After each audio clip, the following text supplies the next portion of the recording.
Hello students, welcome to R S chemistry. So ಈ ಒಂದು ವಿಡಿಯೋದಲ್ಲಿ ಕೆಇ ಅವರ ಕಡೆಯಿಂದ ಬಂದಿರುವಂತಹ ಇವತ್ತಿನ ಒಂದು ವೆರಿ ಇಂಪಾರ್ಟೆಂಟ್ ಅಪ್ಡೇಟ್ ಬಗ್ಗೆ ಮಾತಾಡೋಣಂತೆ.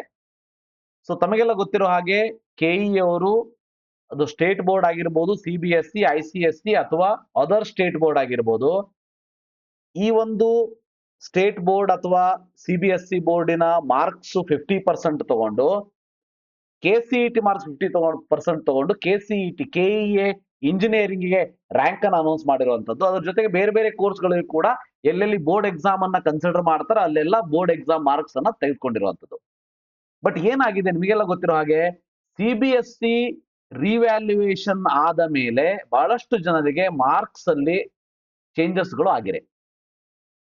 ಸೊ ಇದು ಆಗಿರೋದಕ್ಕೆ ಕಾರಣಗಳು ಕೂಡ ನಿಮಗೆ ಗೊತ್ತಿದೆ. ಯಾಕಂದ್ರೆ ಈ ವರ್ಷ ಸಿಬಿಎಸ್ಇ ವ್ಯಾಲ್ಯೂಯೇಷನ್ನೇ ಸ್ವಲ್ಪ ಈ OMR ಸ್ಕ್ರೀನಿಂಗ್ ಅಂತ ಆಗಿರೋದಕ್ಕೆ ಸ್ವಲ್ಪ ಪ್ರಾಬ್ಲಮ್ ಆಗಿತ್ತು. ಆ ಕಾರಣಕ್ಕೆ ಬಹಳಷ್ಟು ಜನ ವಿದ್ಯಾರ್ಥಿಗಳ ಒಂದು ಸಿಬಿಎಸ್ಇ ಕ್ಲಾಸ್ 12 ರಿವ್ಯಾಲ್ಯೂಯೇಷನ್ ಆದ ಮೇಲೆ ಮಾರ್ಕ್ಸ್ಗಳು ಚೇಂಜ್ ಆಗಿದೆ.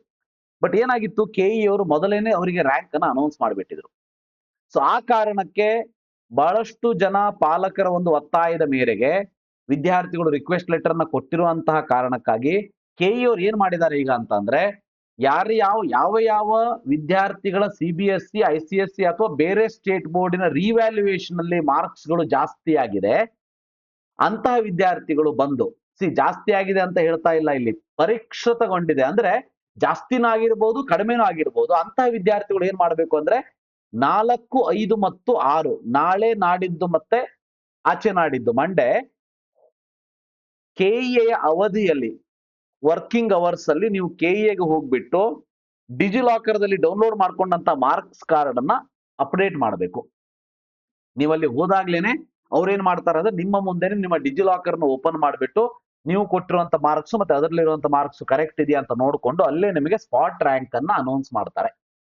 ಆ ಸ್ಪಾಟ್ ರ್ಯಾಂಕ್ ಅನೌನ್ಸ್ ಮಾಡಿದ್ಮೇಲೆ ಇನ್ನೊಂದ್ಸಾರಿ ನೀವು ವೆರಿಫಿಕೇಶನ್ ಸ್ಲಿಪ್ ಅನ್ನ ಡೌನ್ಲೋಡ್ ಮಾಡ್ಕೊಳ್ಬೇಕು. ಯಾಕಂದ್ರೆ ಅದರಲ್ಲಿ ರ್ಯಾಂಕ್ಸ್ ಗಳು ಕರೆಕ್ಟ್ ಆಗಿ ಬರಬೇಕು, ಮತ್ತೆ ನಿಮ್ಮ ಕ್ಲಾಸ್ 12 ಮಾರ್ಕ್ಸ್ ಗಳು ಕರೆಕ್ಟ್ ಆಗಿ ಬರಬೇಕು.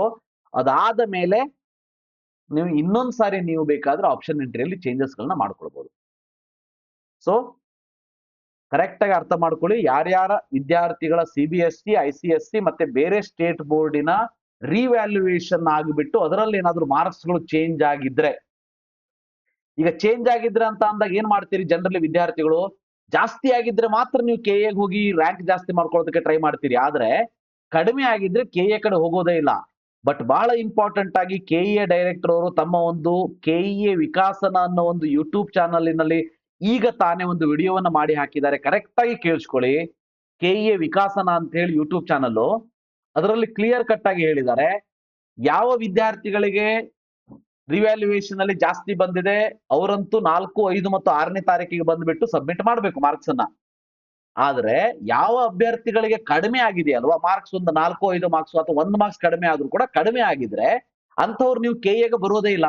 ಅಂಥವರಿಗೂ ಕೂಡ ಎಚ್ಚರಿಕೆಯನ್ನು ಅವರು ಕೊಟ್ಟಿರೋದೇನಂತಂದ್ರೆ, ಈಗ ನಿಮ್ಮ ಹತ್ರ ಇರುವಂತಹ ರ್ಯಾಂಕಿನಲ್ಲೇ ಕೌನ್ಸಿಲಿಂಗು ಮಾಡ್ಕೊಳ್ತೀರಿ, ಕಾಲೇಜ್ ಅಲಾಟ್ಮೆಂಟ್ ಆಗ್ತದ, ಕಾಲೇಜಿಗೆ ಅಡ್ಮಿಷನ್ಗೆ ಹೋಗ್ತೀರಿ. ಅಡ್ಮಿಷನ್ಗೆ ಹೋದಾಗ ಏನಾಗ್ತದೆ, ನೀವು ಅಲ್ಲಿ ಒರಿಜಿನಲ್ ಮಾರ್ಕ್ಸ್ ಕಾರ್ಡ್ ಅನ್ನ ತೋರಿಸಬೇಕು. ಒರಿಜಿನಲ್ ಮಾರ್ಕ್ಸ್ ಕಾರ್ಡ್ ಅಲ್ಲಿ ಏನಿರ್ತದೆ, ಸಿಬಿಎಸ್ಇ ಒರಿಜಿನಲ್ ಮಾರ್ಕ್ಸ್ ಕಾರ್ಡ್ ಅಲ್ಲಿ ನಿಮ್ಮ ಮಾರ್ಕ್ಸ್ ರಿವ್ಯಾಲ್ಯೂಯೇಷನ್ ಆದ್ಮೇಲೆ ಕಡಿಮೆ ಆಗಿದ್ರೆ ಕಡಿಮೆ ಆಗಿರೋದನ್ನ ಎಂಟ್ರಿ ಮಾಡಿರ್ತಾರೆ. ನಿಮ್ಮ ಒಂದು ವೆರಿಫಿಕೇಶನ್ ಸ್ಲಿಪ್ ಅಲ್ಲಿ ಮಾರ್ಕ್ಸ್ ಏನು ಬಂದಿದೆ ಅಲ್ವಾ, ಆ ಮಾರ್ಕ್ಸ್ ಜಾಸ್ತಿ ಆಗಿರೋದಿರ್ತದೆ.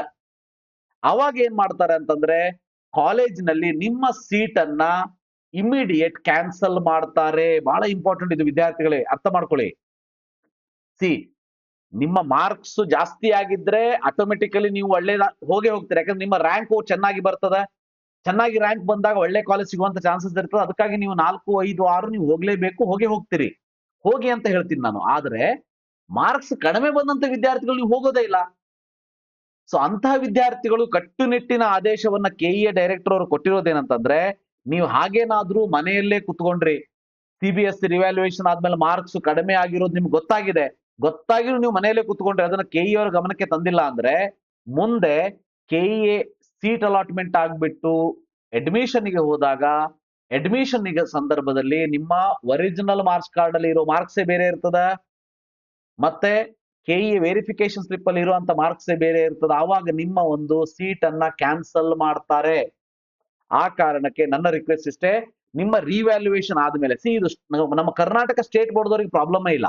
ಈವನ್ ಕರ್ನಾಟಕದ ಸ್ಟೇಟ್ ಬೋರ್ಡ್ ಎಕ್ಸಾಮ್ 2 ರಿವ್ಯಾಲ್ಯೂಯೇಷನ್ ಕೂಡ 29ನೇ ತಾರೀಕಿಗೆ ಅನೌನ್ಸ್ ಆಗಿಬಿಟ್ಟಿದೆ ಮೇಗೆ. ಸೊ ಅದಾದ್ಮೇಲೆನೆ 6ನೇ ತಾರೀಕು ಜೂನ್ಗೆ ರಿಸಲ್ಟ್ ಅನ್ನ ಕೆಇ ಅವರು ಅನೌನ್ಸ್ ಮಾಡಿರೋದಕ್ಕೆ KCET ರಿಸಲ್ಟ್ ನಿಮ್ಮ ರಿವ್ಯಾಲ್ಯೂಯೇಷನ್ ರಿಸಲ್ಟ್ ಅನ್ನ ಅವ್ರು ತಗೊಂಡಿದ್ದಾರೆ.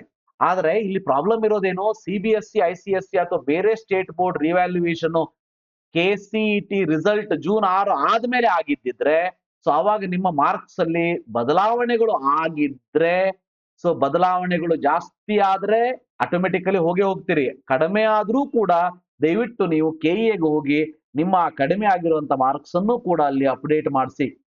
ಇರ್ಲಿ, ನಿಮ್ಮ ಒಂದು ರ್ಯಾಂಕ್ಸ್ ಒಂದ್ ಸ್ವಲ್ಪ ಕಡಿಮೆ ಆಗ್ಬೋದು. ರ್ಯಾಂಕ್ ಕಡಿಮೆ ಆಯ್ತು ಅಂತ ಅಂದ್ರೆ ಅದು ನಿಮಗೆ ನಿಮ್ಮ ಹಣೆ ಬರದಲ್ಲಿ ಏನಿತ್ತು ಅದಾಗಿದೆ. ಹಾಗಂತ ಹೇಳಿ ನೀವು ಇನ್ಫಾರ್ಮೇಶನ್ ಕೊಡದೇನೆ ಮೊದಲೇನು ಒಳ್ಳೆ ರ್ಯಾಂಕ್ ಬಂದಿತ್ತು, ಆ ರ್ಯಾಂಕ್ ಅಂಡರ್ ಸೀಟ್ ತಗೊಂಡು ಕಾಲೇಜ್ಗೆ ಅಡ್ಮಿಷನ್ ಹೋದಾಗ ನಿಮ್ಮ ಕಾಲೇಜ್ ನಿಮ್ಮ KCET ಸೀಟ್ ಕ್ಯಾನ್ಸಲ್ ಆಗಬಾರದು ವಿದ್ಯಾರ್ಥಿಗಳೇ. ಆ ಕಾರಣಕ್ಕೆ ಹೇಳ್ತಾ ಇದ್ದೀನಿ, CBSE ಅಲ್ಲಿ ಏನಾದ್ರೂ ಮಾರ್ಕ್ಸ್ ಗಳು ಚೇಂಜ್ ಆಗಿದ್ರೆ, ಜಾಸ್ತಿ ಆಗಿರ್ಲಿ ಕಡಿಮೆ ಆಗಿರ್ಲಿ, 4, 5 ಮತ್ತು 6 ಈವನ್ ಸಂಡೇ ಕೂಡ ಓಪನ್ ಇರ್ತೀವಿ ಅಂತ ಹೇಳಿದ್ದಾರೆ. ಬೆಳಗ್ಗೆ ಆಲ್ಮೋಸ್ಟ್ 10 ಗಂಟೆಯಿಂದ ಸಂಜೆ 5, 5:30 ತನಕ ಓಪನ್ ಇರ್ತಾರೆ. ಸೊ ಹೋಗಿ ನಿಮ್ಮ ಮಾರ್ಕ್ಸ್ ಅಂದ್ರೆ ಡಿಜಿಲಾಕರ್ ಇಂದ ಮಾರ್ಕ್ಸ್ ಕಾರ್ಡ್ ಅನ್ನ ಡೌನ್ಲೋಡ್ ಮಾಡ್ಕೊಂಡು ಅಲ್ಲಿ ಸಬ್ಮಿಟ್ ಮಾಡಿ, ನಿಮ್ಮ ಮುಂದೆನೆ ಡಿಜಿಲಾಕರ್ ನ ಓಪನ್ ಮಾಡಿಬಿಟ್ಟು ನಿಮ್ಮ ಮಾರ್ಕ್ಸ್ ಕರೆಕ್ಟ್ ಇದೆಯಾ ಇಲ್ವಾ ಅಂತ ಚೆಕ್ ಮಾಡ್ತಾರೆ. ಚೆಕ್ ಮಾಡಿ ನಿಮಗೆ ಮಾರ್ಕ್ಸ್ ಜಾಸ್ತಿ ಆಗಿದ್ರೆ ರ್ಯಾಂಕ್ ಚೆನ್ನಾಗಿರೋದು ಸ್ಪಾಟ್ ರ್ಯಾಂಕ್ ಅನ್ನ ಅನೌನ್ಸ್ ಮಾಡ್ತಾರೆ. ಮಾರ್ಕ್ಸ್ ಕಡಿಮೆ ಆಗಿದ್ರೆ ಅದಕ್ಕೆ ತಕ್ಕ ಹಾಗೆ ಸ್ಪಾಟ್ ರ್ಯಾಂಕ್ ಏನ್ ಬರ್ತದೆ ಅದನ್ನ ಅನೌನ್ಸ್ ಮಾಡ್ತಾರೆ. ಸೊ ಆ ಸ್ಪಾಟ್ ರ್ಯಾಂಕ್ಗೆ ತಕ್ಕನಾಗಿ ನಿಮಗೆ ಸೀಟ್ ಅನ್ನ ಅಲಾಟ್ಮೆಂಟ್ ಮಾಡ್ತಾರೆ. ದಯವಿಟ್ಟು ಕಡಿಮೆ ಆದ್ರೂ ಕೂಡ ಹೋಗಿ, ಜಾಸ್ತಿ ಆದ್ರಂತೂ ಹೋಗಿ, ಯಾಕಂದ್ರೆ ಒಳ್ಳೆ ಸೀಟ್ ಸಿಗುವಂತ ಚಾನ್ಸಸ್ ಇರ್ತದೆ. ಹಾಗಂತೇಳಿ ಬೇರೆ ವಿದ್ಯಾರ್ಥಿಗಳು ಕೇಳ್ಬೋದು, ಸರ್ ನಮ್ದು ಹಾಗಾದ್ರೆ ಎಲ್ಲಾ ರ್ಯಾಂಕ್ ಚೇಂಜ್ ಆಗ್ಬೋದಾ ಅಂತ ಹೇಳಿ. ಆಗೋದಿಲ್ಲ. ಯಾಕೆ ಅಂದ್ರೆ ನಿಮ್ಮ ರ್ಯಾಂಕ್ ಏನಿದೆ ಅದು ನಿಮ್ಮ ಹತ್ರನೇ ಇದೆ. ಸೊ ಈಗ ಈ ರೀತಿ ಚೇಂಜ್ ಆದಂತ ವಿದ್ಯಾರ್ಥಿಗಳಿಗೆ ಸ್ಪಾಟ್ ರ್ಯಾಂಕ್ ಅನ್ನ ಕೊಡ್ತಾರೆ. ಸ್ಪಾಟ್ ರ್ಯಾಂಕ್ ಅಂತಂದ್ರೆ 2 ರ್ಯಾಂಕಿನ ಮಧ್ಯೆ 0.5, 0.75 ಈ ರೀತಿ ರ್ಯಾಂಕ್ ಅನ್ನ ಕೊಡ್ತಾರೆ. ಅವಾಗ ನಿಮ್ಮ ರ್ಯಾಂಕ್ ಚೇಂಜ್ ಆಗೋದಿಲ್ಲ. ಯಾವ ವಿದ್ಯಾರ್ಥಿಗಳ ಮಾರ್ಕ್ಸ್ ಬದಲಾವಣೆ ಆಗಿರ್ತದೆ ಅವರ ರ್ಯಾಂಕ್ ಮಾತ್ರ ಚೇಂಜ್ ಆಗ್ತದೆ. ಅದನ್ನ ಅವರು ಫಸ್ಟ್ ರೌಂಡ್ ಅಲಾಟ್ಮೆಂಟ್ ಕನ್ಸಿಡರ್ ಮಾಡ್ತಾರೆ. ಇದರ ಜೊತೆಗೆ KEA ಅವರು ತಮ್ಮ ಒಂದು ವಿಡಿಯೋದಲ್ಲಿ ಹೇಳಿರುವಂತ ಇಂಪಾರ್ಟೆಂಟ್ ಪಾಯಿಂಟ್ ಏನಂತಂದ್ರೆ, ಸೊ ಆಸ್ ಯೂಶುವಲ್ 6ನೇ ತಾರೀಕಿಗೆ ಏನು ಮಾಕ್ ಅಲಾಟ್ಮೆಂಟ್ ಬರಬೇಕು ಅದನ್ನ ಅನೌನ್ಸ್ ಮಾಡ್ತಾರೆ. ಅದಾದ ಮೇಲೆ ಮತ್ತೆ ನಿಮಗೆ ಆಪ್ಷನ್ ಎಂಟ್ರಿ ಚೇಂಜಸ್ ಗಳನ್ನ ಮಾಡ್ಕೊಳ್ಳೋದಕ್ಕೆ ಅವಕಾಶ ಕೊಡ್ತಾರೆ up to 9th. So maybe ಅದು ಡೇಟ್ ಎಕ್ಸ್ಟೆಂಡ್ ಆಗಬಹುದು, ಬಟ್ ಅದಕ್ಕೆ ವೇಟ್ ಮಾಡಬೇಡಿ. ಸೊ 9th ವರೆಗೆ ಕೊಡ್ತಾರೆ. ಆವಾಗ ನೀವು ಚೇಂಜಸ್ ಗಳನ್ನ ಮಾಡ್ಕೊಳ್ಬಹುದು. ಮತ್ತೆ ಇದುವರೆಗೆ ಯಾರು ಆಪ್ಷನ್ ಎಂಟ್ರಿಯನ್ನು ಮಾಡ್ಕೊಂಡಿಲ್ಲ ಅವರುಗಳು ಕೂಡ ಮಾಡ್ಕೊಳ್ಬಹುದು. ಈಗ ಇನ್ನೊಂದು ಕ್ವಶನ್ ಏನಿದೆ, sir B pharma, pharma D, naturopathy and yoga science seat matrix ಬಂದಿಲ್ಲ, ನೀವ್ ಹೆಂಗ್ ಕೌನ್ಸಿಲಿಂಗ್ ಮಾಡ್ತೀರಿ ಅಂತ ಕೇಳಬಹುದು. ಇದು KE ಅವರು ಹೇಳಿದ್ದನ್ನು ಹೇಳ್ತಾ ಇದ್ದೀನಿ. ಸೊ KE ಅವರು ಕೂಡ ಇಷ್ಟು ದಿನ ಬಹಳಷ್ಟು ಕಷ್ಟಪಟ್ಟಿದ್ದಾರೆ ಅವರು ಸೀಟ್ ಮೆಟ್ರಿಕ್ಸ್ ಅನ್ನ ಈ ಇಲಾಖೆಯಿಂದ ತರ್ಸ್ಕೊಳ್ಳೋದಕ್ಕೆ. ಬಟ್ ಇನ್ನೂ ಕೂಡ ಸೀಟ್ ಮೆಟ್ರಿಕ್ಸ್ ಬಂದಿಲ್ಲ ಅನ್ನೋದಕ್ಕೆ ಏನ್ ಮಾಡ್ತಾರೆ, ಈಗ 6ನೇ ತಾರೀಕಿಗೆ ಅಟ್ ಲೀಸ್ಟ್ ಸೀಟ್ ಮೆಟ್ರಿಕ್ಸ್ ಬಂದ್ರು ಕೂಡ ನೀವು 7, 8, 9 ಆಪ್ಷನ್ ಎಂಟ್ರಿಯಲ್ಲಿ ಆಡ್ ಮಾಡ್ಕೊಳ್ಬಹುದು ಒಂದೊಮ್ಮೆ. ಆವಾಗ್ಲೂ ಬಂದಿಲ್ಲ ಅಂದ್ರೆ ಈ ಎಲ್ಲಾ ಕೋರ್ಸಸ್ಗಳು B pharma, pharma D, BNYS bachelor of naturopathy and yoga science second round ಅಲ್ಲಿ ಆಡ್ ಆಗುತ್ತೆ. ಚಿಂತೆ ಮಾಡಬೇಡಿ. ಫಸ್ಟ್ ರೌಂಡ್ ಅಲ್ಲಿ ನಿಮಗೆ ಯಾವುದೋ ಒಂದು ಇಂಜಿನಿಯರಿಂಗ್ ಸೀಟ್ ಅಲಾಟ್ ಆದ್ರೂ ಕೂಡ ನಿಮಗೆ ಫಾರ್ಮಾ ಕೋರ್ಸಸ್ಸೇ ಮಾಡಬೇಕು ಅಥವಾ BNYS ಮಾಡಬೇಕು ಅಂದ್ರೆ ಸೆಕೆಂಡ್ ರೌಂಡ್ ಅಲ್ಲಿ ಇದಕ್ಕಿಂತ ಮೇಲ್ಗಡೆ ಕಾಲೇಜಸ್ ಗಳನ್ನ ಆಡ್ ಮಾಡ್ಕೊಳ್ಳಿ. ಪ್ರಿಯಾರಿಟಿ ಪ್ರಕಾರ ನಿಮಗೆ ಅದೇ ಅಲಾಟ್ ಆಗೋದಿತ್ತಂದ್ರೆ ಅದು ಅಲಾಟ್ ಆಗೇ ಆಗ್ತದೆ. ಚಿಂತೆ ಮಾಡಬೇಡಿ ಅನ್ನೋದನ್ನ KEA ಡೈರೆಕ್ಟರ್ ಅವರು ಕ್ಲಿಯರ್ ಕಟ್ ಆಗಿ ತಮ್ಮ ಒಂದು ವಿಡಿಯೋದಲ್ಲಿ ಹೇಳಿರುವಂತದ್ದು. ಸೊ ಅದನ್ನ ದಯವಿಟ್ಟು ಫಾಲೋ ಮಾಡಿ. ಸೊ ಇದಿಷ್ಟು important information. Revaluation marks change ಆಗಿದ್ರೆ ಅದು ಜಾಸ್ತಿ ಇರ್ಲಿ ಕಡಿಮೆ ಇರ್ಲಿ, ದಯವಿಟ್ಟು KEಗೆ ಹೋಗಿ ಅದನ್ನ ಅಪ್ಡೇಟ್ ಮಾಡಿಸಿ. 4, 5 ಮತ್ತು 6ನೇ ತಾರೀಕಿಗೆ ಈ 3 ದಿನದಲ್ಲಿ ಅಪ್ಡೇಟ್ ಮಾಡಿಸಬಹುದು. Thank you. Have a nice day.